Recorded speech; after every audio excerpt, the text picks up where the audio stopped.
Hi friends, welcome to my new video. എല്ലാവർക്കും പുതിയൊരു വീഡിയോയിലേക്ക് സ്വാഗതം.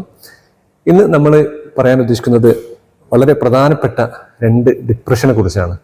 കാരണം ഈ ഒരു രണ്ട് ഡിപ്രഷന് നമ്മൾ പലപ്പോഴും നമ്മളെ സൊസൈറ്റിയിൽ, നമ്മളെ സുഹൃത്ത് ബന്ധത്തിൽ, അതേപോലെ നമ്മുടെ കുടുംബത്തിലൊക്കെ ഇത് കാണപ്പെടുന്നുണ്ടെങ്കിലും പലരുടെയും ശ്രദ്ധയിൽപ്പെടാതെ പോയിട്ട് അത് ഒരു മൂർധന്യാവസ്ഥയിലേക്ക് വരികയാണ് സാധാരണയായിട്ട് പതിവുള്ളത്.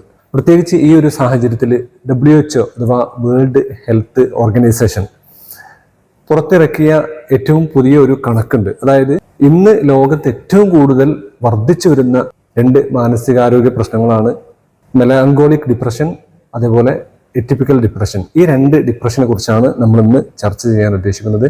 കാരണം ഈ ഡിപ്രഷൻ എന്ന് പറയുന്നത് നമ്മൾ വളരെയധികം ശ്രദ്ധിക്കേണ്ട ഒരു കാര്യമാണ്. കാരണം ഇന്ന് ലോകത്ത് ഏറ്റവും കൂടുതൽ വർദ്ധിച്ചു വരുന്നത് എന്ന് പറയുമ്പോൾ WHO പുറത്തുവിട്ട ഒരു കണക്കുണ്ട്. അതായത് 14.3% ആളുകളിലാണ് ഈ ഒരു ഡിപ്രഷൻ കണ്ടുവരുന്നത്. അതായത് ഡിപ്രഷനിലൂടെ കടന്നു പോകുന്ന 14.3% ആളുകളാണ് ഇന്ന് ലോകത്തുള്ളത്. അതായത് നമ്മളിപ്പോൾ ഒരു ഗ്യാങ്ങിനെ എടുക്കുകയാണെങ്കിൽ, ഒരു 7 അംഗം ഉള്ള ഒരു ഗ്യാങ്ങിനെ നമ്മൾ എടുക്കുകയാണെങ്കിൽ അതിൽ ഒരു അംഗത്തിന് ഈ ഒരു ഡിപ്രഷൻ എന്ന അവസ്ഥയിലൂടെ കടന്നു പോകുന്നുണ്ട് എന്നാണ് WHO പുറത്തുവിട്ട ഈ ഒരു കണക്ക് നമ്മളോട് പറയുന്നത്. അപ്പോൾ അതിൻ്റെ ആ ഒരു വ്യാപ്തി, അതിൻ്റെ നമ്മൾ ശ്രദ്ധിക്കേണ്ട ഒരു വിഷയം എത്രത്തോളം വലുതാണ് എന്ന് നമുക്ക് ഇതിലൂടെ മനസ്സിലാവും. അപ്പോൾ ഈ രണ്ട് ഡിപ്രഷനുകളെ കുറിച്ചാണ് നമ്മൾ ഇന്ന് പറയാൻ പോകുന്നത്. ഒന്ന് മെലാങ്കോളിക് ഡിപ്രഷൻ, രണ്ടാമത്തേത് എറ്റിപ്പിക്കൽ ഡിപ്രഷൻ.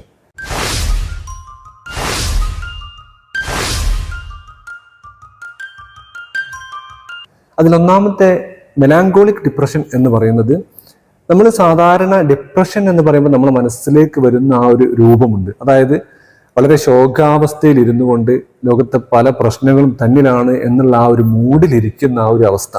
അതായത് ഡിപ്രഷൻ എന്ന ആ ഒരു അവസ്ഥയിൽ ഇരുന്നു കൊണ്ട് വളരെ ശോകഭാവത്തോടു കൂടി, വിഷമത്തോടു കൂടി ഇരിക്കുന്ന ആ ഒരു അവസ്ഥയുണ്ട്. ഇതാണ് സാധാരണ മെലങ്കോളിക് ഡിപ്രഷന്റെ ഏറ്റവും വലിയ ഒരു ലക്ഷണമായിട്ട് പറയുന്നത്. പിന്നെ മാത്രമല്ല, ഇതിൽ മറ്റുള്ള ഒരു സിംറ്റംസ് അഥവാ മറ്റുള്ള രോഗലക്ഷണങ്ങളാണ്. ചില ആളുകൾ ഇത് ഉറക്ക കൂടുതലായിട്ട് കാണപ്പെടും. ചില ആളുകളുടെ നേരെ തിരിച്ച് വളരെ കുറച്ച് മാത്രം ഉറക്കം ലഭിച്ചുകൊണ്ട് കുറഞ്ഞ സമയം മാത്രം ഉറക്കം കിട്ടുന്ന ആ ഒരു അവസ്ഥയിലേക്ക് പോകുന്ന ആളുകളുണ്ട്. പിന്നെ അതേപോലെ മറ്റുള്ള സിംറ്റംസുകളാണ് പലപ്പോഴും സൂയിസൈഡിനെ കുറിച്ച് ചിന്തിച്ചു കൊണ്ടിരിക്കുക. അതേപോലെ ചില സമയത്ത് ചില ആളുകൾ ഇത് കൂടുതൽ ഭക്ഷണം കഴിക്കും, ചില ആളുകൾ കുറച്ച് മാത്രം ഭക്ഷണം കഴിക്കും. ഇങ്ങനെയുള്ള പല സിംറ്റംസ് ആണ് ഈ മെലങ്കോളിക് ഡിപ്രഷൻ എന്ന ആ ഒരു രോഗാവസ്ഥക്ക് കാണപ്പെടുന്നത്. നമ്മൾ എന്തെങ്കിലും ഒരു ഗുഡ് ന്യൂസ് പറയുകയാണെങ്കിൽ അവർക്ക് സന്തോഷിക്കാൻ പറ്റില്ല.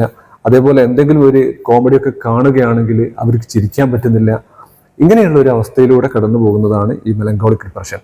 നേരെ മറിച്ച് നമ്മളിപ്പോൾ അറ്റിപ്പിക്കൽ ഡിപ്രഷനിലേക്ക് പോവുകയാണെങ്കിൽ, ഈ അറ്റിപ്പിക്കൽ ഡിപ്രഷൻ എന്ന് പറയുന്നത് ഏകദേശം മെലങ്കോളിക് ഡിപ്രഷൻ അതേപോലെ തന്നെയാണെങ്കിലും വളരെ ശോകത്തോടു കൂടി, വിഷമാവസ്ഥയോടു കൂടി ഇരിക്കുന്ന ആ ഒരു മൂഡിൽ ഇരുന്നു കൊണ്ടാണ് അവർ സാധാരണയായിട്ട് ജീവിതം മുന്നോട്ട് കൊണ്ടുപോകാറുള്ളത്.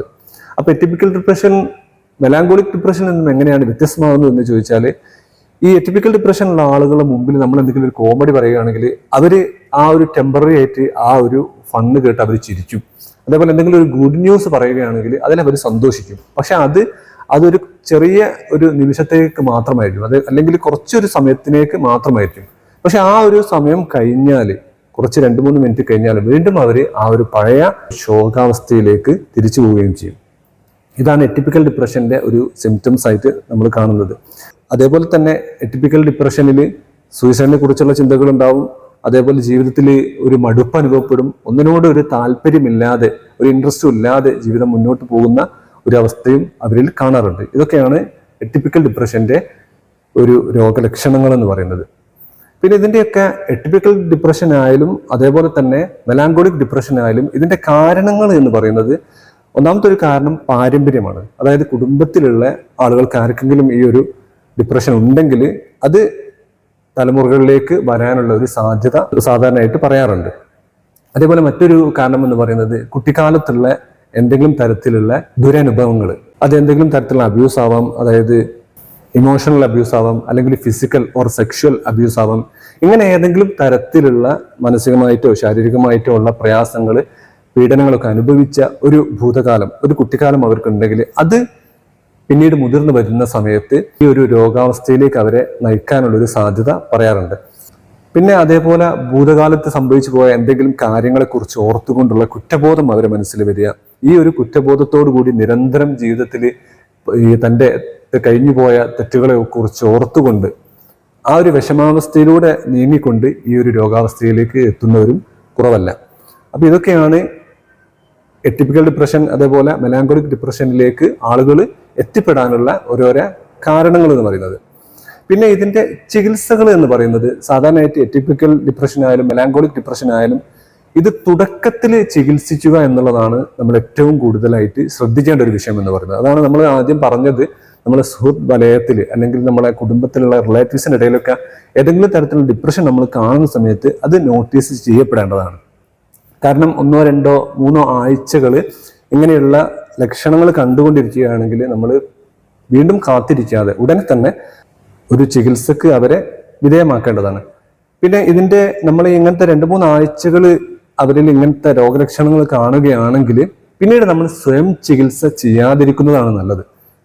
വേഗം ഒരു സൈക്കാട്രിസ്റ്റിൻ്റെ അടുത്തേക്ക് അവരെ കൊണ്ടുപോയി അതിൻ്റെ ചികിത്സ തേടാവുന്നതാണ്. പിന്നെ അതേപോലെ സാധാരണയായിട്ട് ഇതിന് ചെയ്യുന്ന തെറാപ്പികൾ എന്ന് പറയുന്നത് സൈക്കാട്രിക് തെറാപ്പികൾ ചെയ്യാറുണ്ട്. അതേപോലെ CBT, കോഗ്നിറ്റീവ് ബിഹേവിയറൽ തെറാപ്പി, ഇതൊക്കെ സാധാരണയായിട്ട് ഈ 2 ഡിപ്രഷനുകളിലും അപ്ലൈ ചെയ്യുന്ന തെറാപ്പികളാണ്. പിന്നെ WHO നമ്മൾ നേരത്തെ പറഞ്ഞ കണക്ക് അവതരിപ്പിച്ചുകൊണ്ട് പറയുന്ന പ്രധാനപ്പെട്ട ഒരു മെസ്സേജ് ഉണ്ട്, നമുക്ക് തരുന്ന പ്രധാനപ്പെട്ട ഒരു മെസ്സേജ് ഉണ്ട്.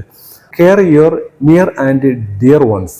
അതായത് നമ്മളെ അടുത്തുള്ള ആളുകളെ അതേപോലെ തന്നെ നമ്മളുമായിട്ട് അടുപ്പമുള്ള ആളുകളെ നമ്മൾ ശ്രദ്ധിക്കുക. ആ ശ്രദ്ധിച്ചുകൊണ്ട് അവർക്ക് ഒരു പരിഗണന കൊടുക്കുക, അവരെ നമ്മൾ കേൾക്കാൻ തയ്യാറാവുക. ഇങ്ങനെ കേൾക്കുന്ന സമയത്ത് അവരെന്തെങ്കിലും അവരെ വിഷമങ്ങൾ ഫീലിങ്സ് നമ്മളോട് പറയുകയാണെങ്കിൽ ആ പറയുന്നതിലൂടെ തന്നെ അവർക്ക് റിലീഫ് കിട്ടുകയും ആ ഒരു ഗ്രീഫിൽ നിന്ന് ആ ഒരു മാനസിക വിഷമത്തിൽ നിന്ന് ആശ്വാസം കണ്ടെത്താൻ അവർക്ക് കഴിയുകയും ചെയ്യും. അപ്പോൾ നമ്മളെ അടുപ്പമുള്ള ആളുകൾ, നമ്മളുമായിട്ട് അടുത്തുള്ള ആളുകൾ, നമ്മളെ ഫ്രണ്ട്സ്, കുടുംബ സുഹൃത്തുക്കളൊക്കെ ഉണ്ടെങ്കിൽ ഇങ്ങനെയുള്ള എന്തെങ്കിലും ലക്ഷണങ്ങൾ കാണുകയാണെങ്കിൽ നമുക്ക് ഉടനെ തന്നെ അവർക്ക് ആശ്വാസം നൽകുകയും അവരെ ഒന്ന് ശ്രദ്ധിക്കുകയും ചെയ്യുന്നത് ഏറ്റവും നല്ല ഒരു കാര്യമാണ്. അപ്പോൾ ഈ ഒരു വീഡിയോ എല്ലാവർക്കും ഇഷ്ടപ്പെട്ടു എന്ന് കരുതുന്നു. Thanks for watching.